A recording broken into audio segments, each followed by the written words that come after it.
سارے زمانے، سارے مہینے، سارے دن سب اللہ تعالیٰ کے بنائے ہوئے ہیں۔ رمضان میں بھی سورج طلوع ہوتا ہے اور غروب ہوتا ہے، اور رمضان کے بعد اور اس سے پہلے بھی طلوع غروب ہوتا ہے۔ دن کی نوعیت میں اس کی ماہیت میں کوئی فرق نہیں ہوتا، وہی دن ہے۔ لیکن جب اللہ تبارک و تعالیٰ کسی زمانے کو اپنی طرف نسبت عطا فرما دیتا ہے، یہ ہمارا مہینہ ہے، یہ ہمارا دن ہے، تو اس کے معنی کیا ہے کہ اس دن میں اللہ جل جلالہ کی خاص رحمت بندوں کی طرف متوجہ ہوتی ہے۔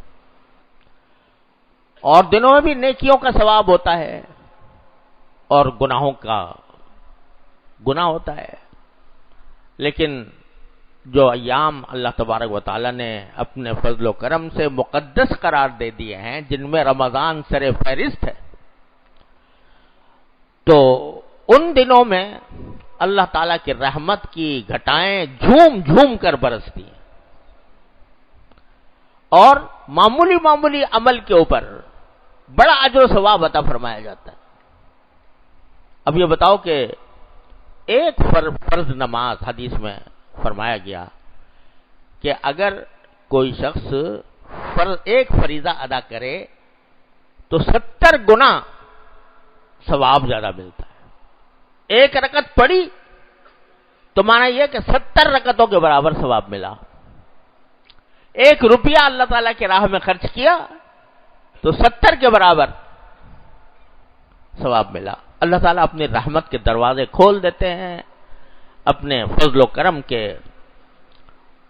کی بارشیں برساتے ہیں۔ یہ کس لیے؟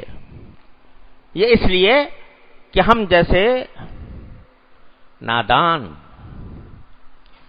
جو سال کے 11 مہینے میں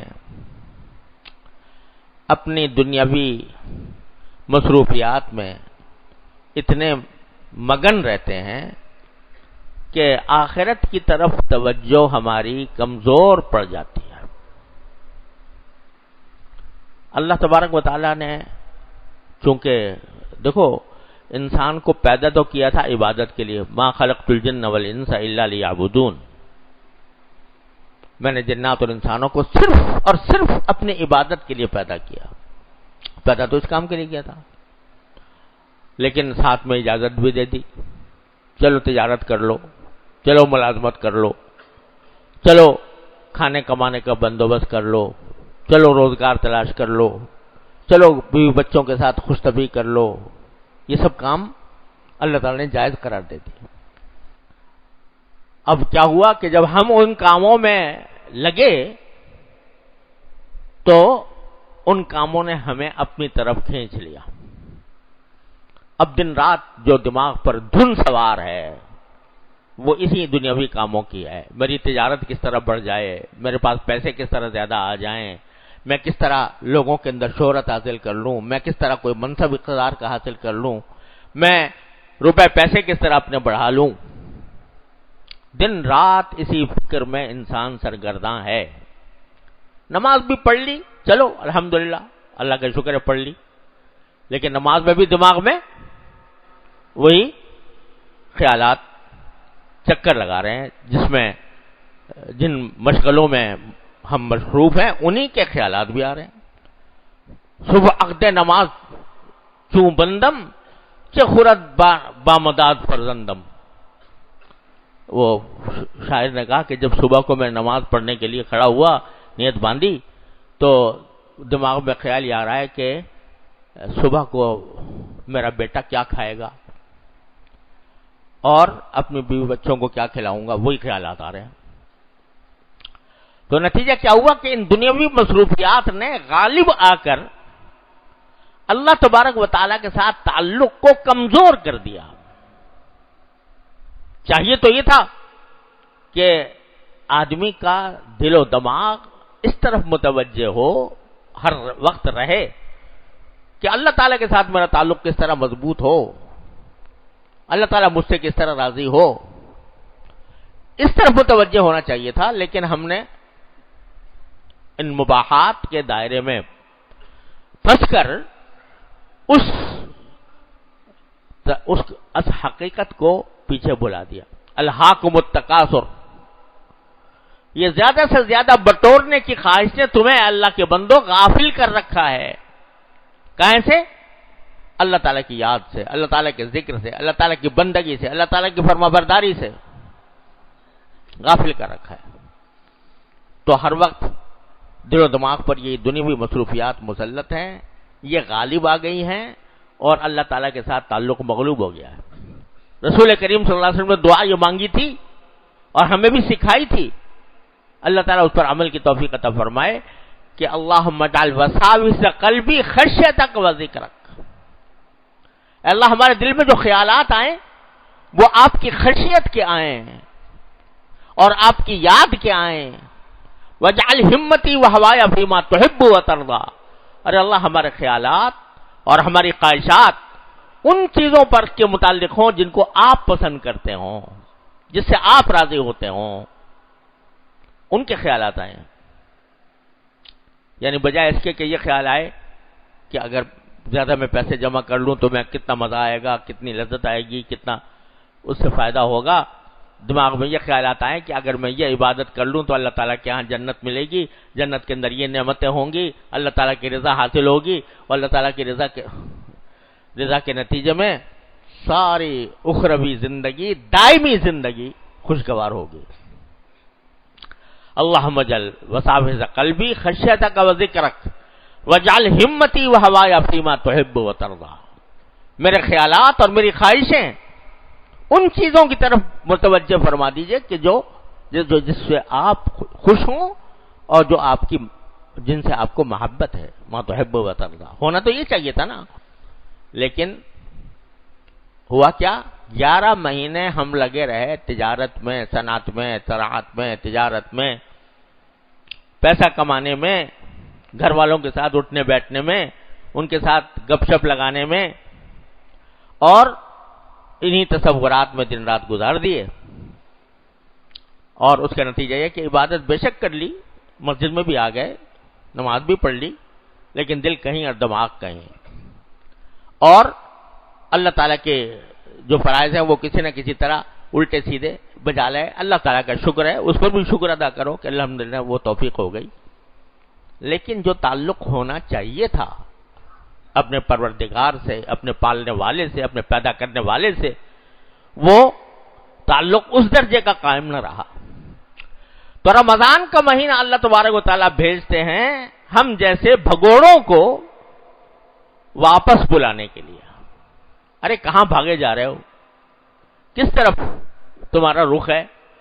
کس طرف تمہارا دل و دماغ جا رہا ہے؟ آؤ اس مہینے میں، یہ مہینہ میں نے تمہیں اپنے قریب کرنے کے لیے منتخب فرمایا ہے. تم جو بھاگے جا رہے تھے، ادھر ادھر بھاگے جا رہے تھے، تو تم کو اپنے پاس بلانے کے لیے، اپنا قرب عطا کرنے کے لیے یہ مہینہ رکھا ہے. چنانچہ کیسا ہی گیا گزرا مسلمان ہو، لیکن جب رمضان کا مہینہ آتا ہے تو کچھ نہ کچھ اس کے دماغ میں، اس کے دل میں ایک امنگ پیدا ہوتی ہے کہ اس رمضان کے مہینے سے میں کچھ فائدہ اٹھاؤں. کچھ توفیق ہو جاتی ہے عبادت کی بھی. گناہ کرتے وقت بھی خیال آ جاتا ہے کہ یا اللہ کہ بھئی رمضان کا مہینہ ہے، ذرا اپنے آپ کو محتاط رکھو. تو اس غرض کے لیے اللہ تعالیٰ نے یہ مہینہ بھیجا ہے. کاہے کے لیے؟ ہماری گندگی کو صاف کرنے کے لیے، ہمارے میل کچیل کو دھونے کے لیے، اور ہمیں اپنی طرف متوجہ کرنے کے لیے، اپنا قرب عطا کرنے کے لیے یہ مہینہ بھیجا ہے. تو بات صرف اتنی نہیں ہے کہ روزے پر روزہ رکھ لی اور رمضان کا حق ادا ہو گیا، رات کو تراویح پڑھ لی اور رمضان کا حق ادا ہو گیا. بات یہ ہے کہ اس مہینے کو کوشش کر کے زیادہ سے زیادہ براہ راست عبادتوں کے اندر خرچ کرنے کی کوشش کی جائے. پہلے کچھ نفلیں نہیں پڑھتے تھے، تہجد کی توفیق نہیں ہوتی رات کو اٹھنے کی. رمضان کے اندر اللہ تعالیٰ کہتے ہیں کھانا کھانے کے لیے تو اٹھو گے، نماز کے لیے نہیں اٹھتے، لیکن سحری کھانے کے لیے تو اٹھو گے. تو اب سحری کھانے کے لیے جب اٹھے تو اس وقت اللہ تبارک و تعالیٰ کی بارگاہ میں حاضری دے دو. ہر رات اللہ تعالیٰ کا منادی پکار رہا ہے، یا باغی الخیر اقبل و یا باغی الشر اقصر. ہر رات اللہ تعالیٰ کا منادی پکار رہا ہے، خیر کے طلبگار آگے آ جا. تو اس آواز کے اوپر کان دھر کے، عام دنوں میں تہجد کی توفیق نہیں ہوتی، اس وقت کچھ تہجد کی رکعتیں پڑھ لو، اللہ تعالیٰ کی بارگاہ میں حاضری دے دو. وہ وقت بڑا زبردست ہوتا ہے. آخری شب کا جو وقت ہوتا ہے، عجیب وقت ہوتا ہے. ان ناشئۃ اللیل ہی اشد وطئا واقوم قیلا. اللہ تعالیٰ نے اس آخری شب کے اٹھنے کو بڑا بابرکت قرار دیا ہے. تو عام دنوں میں موقع نہیں ملتا، رمضان کے اندر جب سحری کھانے کے لیے اٹھو تو تھوڑا پہلے اٹھ جاؤ اور کچھ تہجد کی رکعتیں پڑھ لو. عام دنوں میں مغرب کے بعد 6 رکعتیں پڑھنے کی توفیق نہیں ہوتی، رمضان کے اندر کر لو. اشراق کی توفیق عام دنوں میں نہیں ہوتی، رمضان میں کر لو. تلاوت قرآن کریم جو ہے وہ خاص طور پر رمضان کا خاص عمل ہے. اللہ تعالیٰ نے رمضان کو قرآن کریم کو اتارنے کے لیے رمضان کا مہینہ منتخب فرمایا. شہر رمضان الذی انزل فیہ القرآن. تو قرآن سے اس کو خاص مناسبت ہے. رسول کریم صلی اللہ علیہ وسلم رمضان کے مہینے میں حضرت جبریل علیہ السلام کے ساتھ قرآن کریم کا دور کیا کرتے تھے.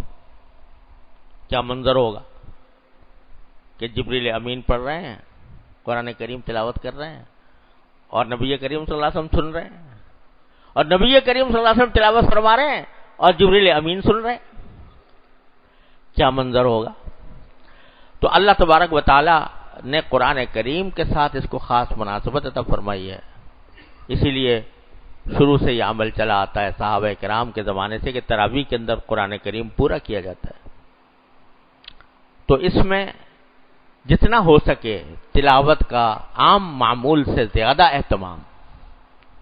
عام دنوں میں اگر ایک پارہ پڑھتے ہو تو اس میں جتنا زیادہ سے زیادہ پڑھ سکو اس کو ایک غنیمت سمجھو. جو جتنی عبادات ہیں ان کو کثرت سے انجام دینے کی کوشش اور گناہوں سے اپنے آپ کو بچانے کی کوشش.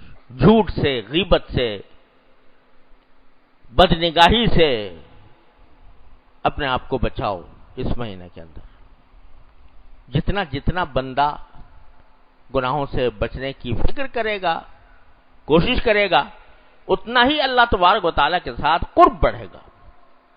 جتنا نوافل کا اہتمام کرے گا اتنا ہی اللہ تعالیٰ کے ساتھ قرب بڑھے گا. حدیث میں فرمایا کہ بندہ جب کثرت سے نوافل ادا کرتا ہے تو ایک وقت ایسا آ جاتا ہے کہ میں اس کا ہاتھ بن جاتا ہوں جس سے وہ پکڑتا ہے، اس کی آنکھ بن جاتا ہوں جس سے وہ دیکھتا ہے،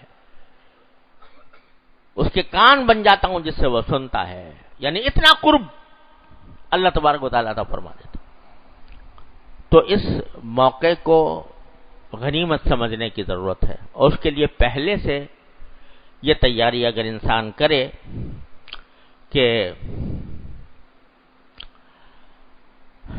اپنا نظم اوقات، جو جن مشغولیات سے اپنے آپ کو فارغ کر سکتے ہو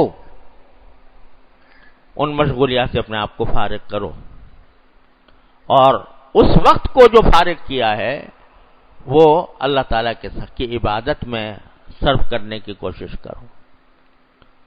اس رمضان کا ایک لمحہ قیمتی ہے، اس کی قدر پہچان کر اس کو کسی نہ کسی عبادت میں صرف کیا.